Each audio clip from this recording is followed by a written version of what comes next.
Good afternoon, everyone, and thank you all very much for joining us this afternoon.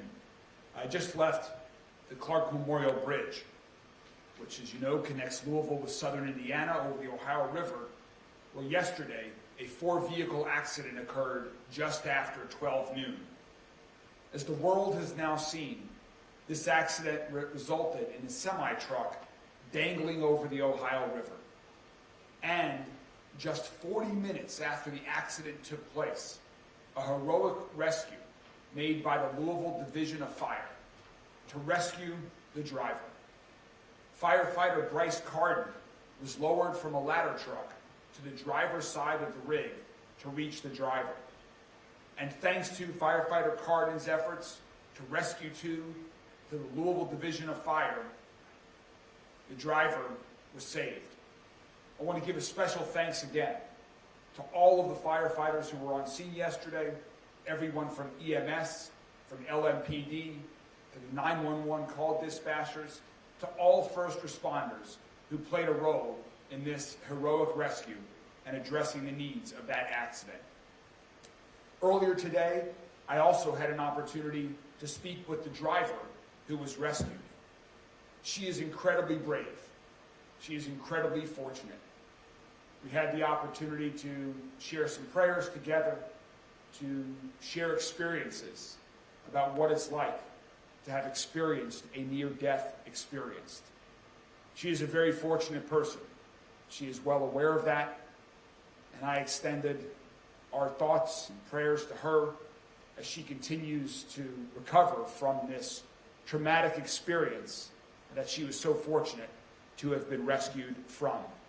You can see in some of the pictures that we're sharing here today just how fortunate she is to still be with us and how fortunate we are that she is with us.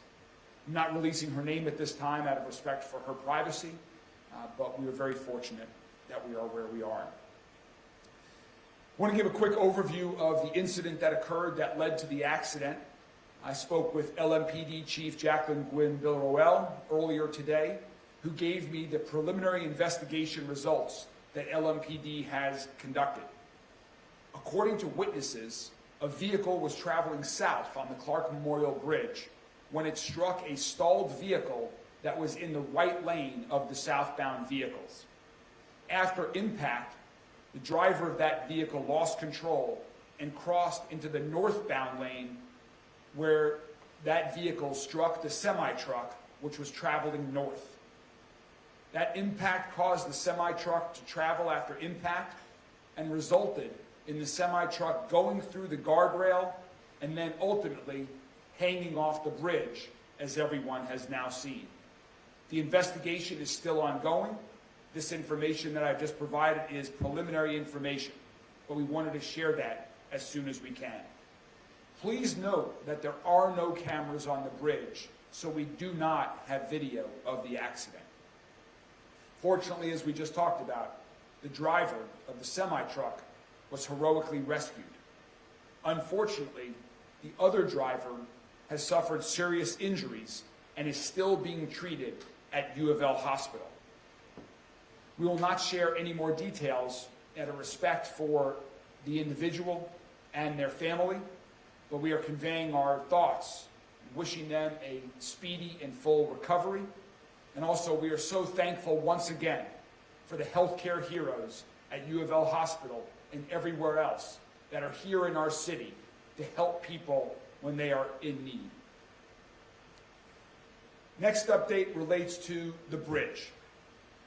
Our incredible professionals at the Kentucky Transportation Cabinet have been on the scene at the Clark Memorial Bridge since just literally moments after this accident occurred and have been working around the clock to assess the damage and determine the next step forwards. Out of sheer happenstance, we are very fortunate that James Ballinger, the state highway engineer, who you will hear from in a moment, was just a few blocks away at the Galt House the moment this accident took place and was on the bridge quick enough to see the rescue occur and to get the investigation started and analysis immediately. Additionally, a bridge engineer specialist was driving on I-64 and saw the semi-truck dangling over the bridge. And he too was able to get to the Clark Memorial Bridge immediately. So we have literally had KYTC professionals on the bridge since moments after this accident occurred. Now please keep in mind, we are only just over 24 hours after this accident occurred, and so all of this, again, is coming together very rapidly in the most professional manner as possible, with safety for everyone being the driving force and the motivating factor. So from the engineers who were right on the scene, to their colleagues at KYTC, to Secretary Gray, Secretary of Transportation, Governor Beshear and his administration, Jefferson, Indiana Mayor Mike Moore, our administration here in Louisville with Louisville Metro Government, we have all been closely collaborating and working in nonstop contact since this accident occurred yesterday. We're staying in close contact, we're speaking regularly, and we all agree, as I mentioned, that safety has to come first. As I mentioned earlier, James Ballinger and I and others just left the 2nd Street Bridge, where we met on scene with the contractor who is going to be handling the repairs to talk about those next steps. And thanks to all of our colleagues' great work in Louisville Metro Government and KYTC, contractors' input and others, KYTC is prepared to reopen the 2nd Street Bridge by 6 p.m. this evening. However, both pedestrian sidewalks will remain closed for safety precautions. We're working quickly to ensure that all of the signage is up in place and that barriers are all installed as well. Please do not walk around the sign and barriers. As I mentioned, vehicular traffic will reopen by 6 p.m. today. Mr. Ballinger is going to talk about more of those details, but pedestrians will not be permitted on either one of the sidewalks. Please do not walk around them. This is for your safety and the safety of the drivers. If you want to walk across the Ohio River, please use the Big 4 Bridge for the time being. There will be future impacts as well that we will have announcements on as we continue to move forward. And please remember that KYTC, Kentucky Transportation Cabinet, they are the experts on these matters. These are the same leaders who were nationally recognized for their thorough, safe, and swift repairs to the Brent Spence Bridge in a record amount of time not too long ago. I have the full faith and trust in our KYTC colleagues. We ask that everyone please be patient so we can put safety first. So now for more specifics on what's happening and what is to be expected, I'm going to ask James Ballinger, who's our state highway engineer, to come provide a few more details. James, thank you so much to you, Secretary Gray, to everyone at KYTC for the amazing professionalism and expertise you have brought to this situation. Thank you. Thank you, Mayor. And first of all, let me thank everyone, the city, first responders, and everyone involved in this rescue and in the response to date for their partnership and the shared vision of safety, because safety is the first thing in everything that we do. I also appreciate you, Mayor, for visiting the bridge firsthand today. Earlier, just a few moments ago, we looked at the impacted area. And also thank you for meeting with our talented staff, though, that are out working on the inspections and the assessment of the bridge. As I said earlier, safety is our top priority, and I appreciate all the engineers and the inspection team for being on scene. They responded swiftly to the incident, and the main thing is we work to keep the public safe and protected. I'd like to also report that our team has completed a thorough examination of the bridge's superstructure. They've looked at it above and below the roadway deck. They've examined the structural steel, the damaged sidewalk, and all the connecting, supporting structure there. And so that inspection has been completed as of this morning. While there is damage that needs to be repaired, the assessment confirms that the bridge is safe for vehicular travel. The damages have been found that they do not affect the bridge's structural integrity. While the safety of the bridge has been confirmed, I'm also happy to share again and reiterate what the mayor said, though, that the 3 lanes, 2 lanes northbound, 1 lane southbound, will be able to be reopened to vehicular traffic this evening at 6 p.m. Our inspections also found that most of the damage was confined to the sidewalk structure, which is the supporting part that's only used for the pedestrians, not the vehicular traffic. This is not expected to be a long-term closure, and we will provide more details as we have our repair plans and the actual construction takes place.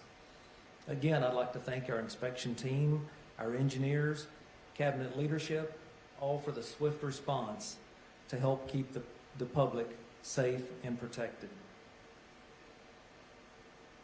One thing I'd like to talk a little bit about the detail. As the first responders were removing the tractor trailer from the bridge yesterday, though, our crews, they staged staff, we staged equipment, inspectors, so that we could start the inspections immediately. The inspectors, they were on the bridge last night. Of course, we had to stop about 9 p.m. We resumed the inspections this morning and completed, as I said earlier, about noon today. And this is what our teams are trained for. They train continually just for these situations. I do appreciate their expertise and the dedication to protect the public. Again, safety, specifically ensuring our bridges like these are safe for drivers and pedestrians, are our top priority. With that, I want to say, Mayor, that we are also thankful for the heroic recovery of the tractor-trailer driver. And we also want to continue to keep all the crash victims in our thoughts and prayers. Yesterday's incident was something that's extremely rare and unusual. This bridge has carried millions of vehicles during its lifetime. A quick review of the crash data indicates that we've had less than 20 roadway departures or other crashes of this type with the structure in the last 5 years. That's a time span when an estimated 40 million vehicles have crossed this bridge. One thing that we'll be doing next, though, is we'll continue to review the police reports and other information about the incident. Our engineers will also continue to examine short-term and long-term improvement opportunities as a part of an after-action review. This is something that we do anytime there's an accident of this type. We will continue to keep the public updated about these repairs. And with that, Mayor, I would like to thank you again for your partnership and the partnership of Louisville Metro. Thank you. Thank you so much, James. Again, thanks to everyone with KYTC for their incredible work just over this past 24 hours. We are going to continue working with urgency, all of us at KYTC, at Louisville Metro government, the contractors, everyone, but urgency with safety first. And so we ask for continued patience, knowing that safety has to be the top priority. So if, for example, you're coming downtown tonight for the U of L game, or for another reason, to have a great dinner, or to enjoy all that downtown has to offer, please just allow yourself a little bit of extra time. Make a plan for how you're going to get to and from downtown. There will likely be delays, so please plan ahead and be patient. We will continue to keep Louisville, Southern Indiana, and everybody informed as we continue to move forward with the recovery from this, and as we continue to move forward with all the issues surrounding the aftermath of this accident. So again, thank you all very much, and Mr. Ballinger and I are happy to take any questions from the media at this time. Mayor, what can you tell us about the inspection report? It kind of looks like the semi might be leaning against the beam, and of course the sidewalks will still be closed. What can you tell us about the damage if it wasn't the actual road itself on the bridge? Yeah, as Mr. Ballinger mentioned, we believe, based on the inspections, that the sidewalk is the area of damage. The roadway itself has no structural damage. There is some paint that has been removed from that steel truss that you mentioned, where you can see how fortunate the driver is to have survived this accident. But we believe that the impact is on the sidewalk, which is going to be the repair. I know you said you only have preliminary information regarding the actual accident. Yeah. Is it possible, we've heard from some people who saw it, is it possible there was some reckless driving maneuvers that led to the actual collision? Is LMP looking at potentially charging anyone in this incident? Again, we're going to continue to complete the investigation. Right now, the information that I have is what I shared with respect to the southbound driver that ran into a stalled car in the right lane of the southbound lanes and then careened over the line and hit the semi-truck that was coming northbound. We will continue to do further investigation. Also, Mayor, what will be in place of that hole? Zip ties, or how will that be secure? Regarding the sidewalk, Yes, well, that specific section though too, where the gate was not. so what you will see when you go up there, I'm not sure if one of these pictures has it right now, there will be significant, again, there are going to be 2 northbound lanes open, 1 southbound lane open. So there is a large barricade around the area of where the accident occurred and where the truck was dangling over the bridge. There are multiple barricades. There's a water-filled barricade. There's also a gated barricade that has been erected as well. So there are several barricades to keep vehicles far away from that. And then again, no pedestrians should be on the bridge at this time. We don't need anyone else up there, hanging around or just looking. Also, Mayor, is the water traffic on the Ohio back open and okay underneath? Yes, the water traffic is back open on the Ohio River. I know the Sherman Lynn Bridge was supposed to close last night, but didn't because of weather delays. I don't think it has much to do with 2nd Street Bridge closing. Do you know is that set to close? I know you're not looking, but have you been talking with them, and do you know that about to close again? We're focused on the bridge today. We just have time for one more question on this incident, but we can make sure to direct your question later. We'll get back to you. Any other questions? I know you mentioned the victims earlier, of course, and how one's still in the hospital. Was there anything that you wanted to add on just the others? Are they out of the hospital by now? I think the one individual of the driver that initially struck the stalled vehicle is still in the hospital, getting treatment for their injuries. To my knowledge, no one else is in the hospital. Thank you. Thank you all very much. We'll continue to keep you updated.